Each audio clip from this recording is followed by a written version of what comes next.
The year 1914 marked the beginning of World War I. By December, the Western Front stretched from the North Sea to Switzerland. Soldiers on both sides were entrenched in muddy, rat-infested ditches. The fighting was brutal and relentless. Men lived in constant fear of enemy fire and artillery barrages. The trenches were cold and wet. Disease was rampant. Soldiers suffered from trench foot, a painful condition caused by prolonged exposure to damp conditions. Food was scarce and often of poor quality. The men were exhausted, both physically and mentally. Despite the harsh conditions, there was still a glimmer of humanity.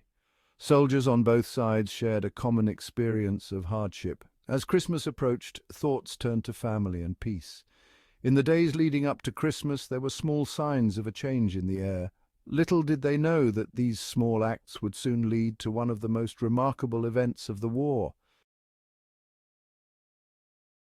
As Christmas Eve arrived, an unusual calm settled over parts of the Western Front.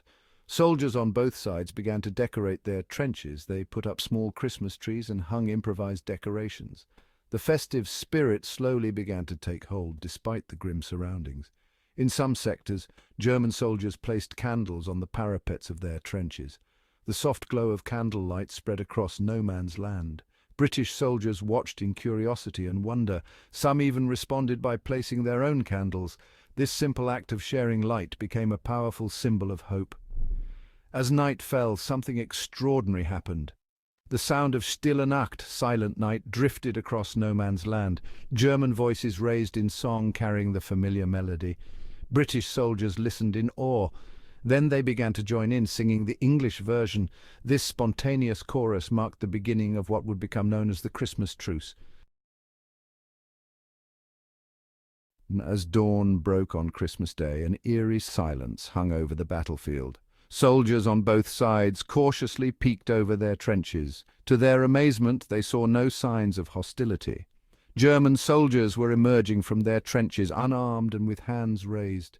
These brave men called out Merry Christmas in English. They waved white flags and gestured for the British to join them. At first, the Allied soldiers were suspicious, but curiosity and the spirit of Christmas soon overcame their caution. Slowly, British soldiers began to climb out of their trenches as well. As the two sides met in no man's land, there were handshakes and words of greeting. The unofficial ceasefire spread rapidly along the front.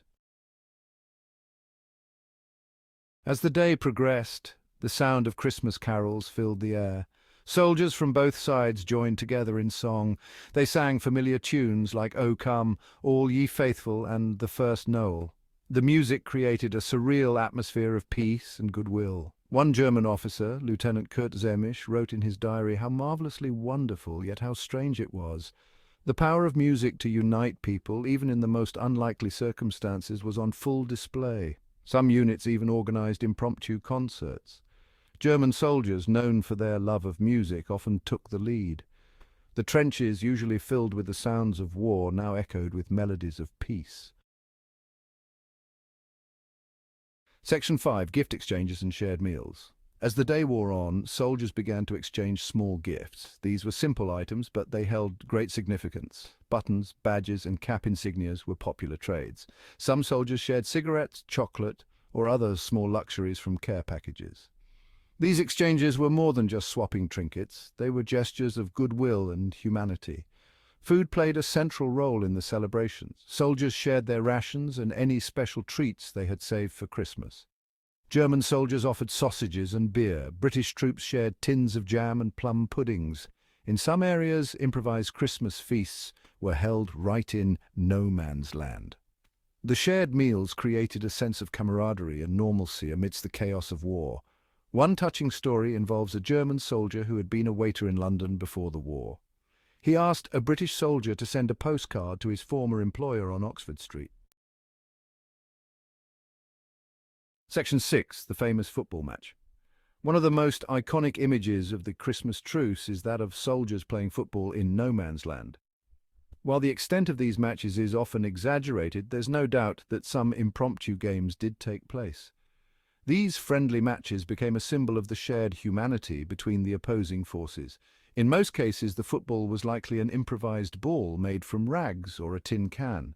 The games were informal, with no set teams or rules, and it was simply men enjoying a moment of normalcy and fun amidst the horrors of war. The sight of soldiers who had been trying to kill each other now playing together was truly remarkable. The joy of sport transcended national boundaries and the realities of war, if only for a brief time. The image of enemies setting aside their weapons to play a friendly game has captured the imagination of people for generations. Section 7. Notable figures and touching moments. While the Christmas Truce was largely a grassroots movement among ordinary soldiers, there were some notable figures involved. One such person was Captain Bruce Bairnsfather, a British soldier who would later become famous for his wartime cartoons. Bairnsfather participated in the truce and later depicted his experiences in his artwork. Another interesting character was Henry Williamson, who would go on to become a well-known author. As a young soldier during the truce, Williamson exchanged addresses with a Saxon sniper. They corresponded for several years after the war. There were countless touching moments during the truce. In one sector, a British barber offered free haircuts to German soldiers. In another, a German juggler entertained troops from both sides with his skills. Section 8. The end of the truce. As Christmas Day drew to a close, both sides knew that the truce could not last forever. The war had to continue. In some areas, officers warned their men that fraternization must end. In others, soldiers themselves agreed on a time to return to their trenches. The parting was often emotional, with handshakes and promises to meet again in peacetime. Captain Charles Stockwell of the 2nd Royal Welsh Fusiliers described the end of the truce in his sector. At 8:30 I fired 3 shots in the air and put up a flag with Merry Christmas on it, and I climbed on the parapet. The German captain did the same, and we both bowed and saluted and got down into our respective trenches, and he fired 2 shots in the air, and the war was on again. In some areas the truce lasted into the new year. However, as news of the fraternization spread, high command on both sides took steps to prevent its recurrence. The return to fighting was difficult for many soldiers. Section 9.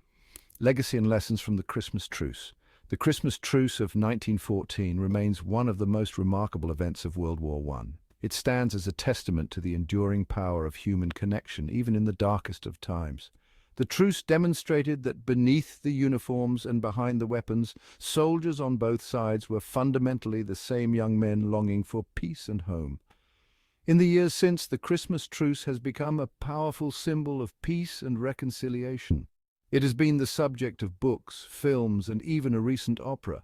The football matches in particular have captured the public imagination. In 2014, to mark the centenary of the truce, a memorial was unveiled at the National Memorial Arboretum in Staffordshire, England. It features 2 figures shaking hands between a ball. The lessons of the Christmas Truce remain relevant today. It reminds us of our shared humanity and the futility of war. The truce serves as a beacon of hope, showing that even in the darkest of times, the human spirit can shine through.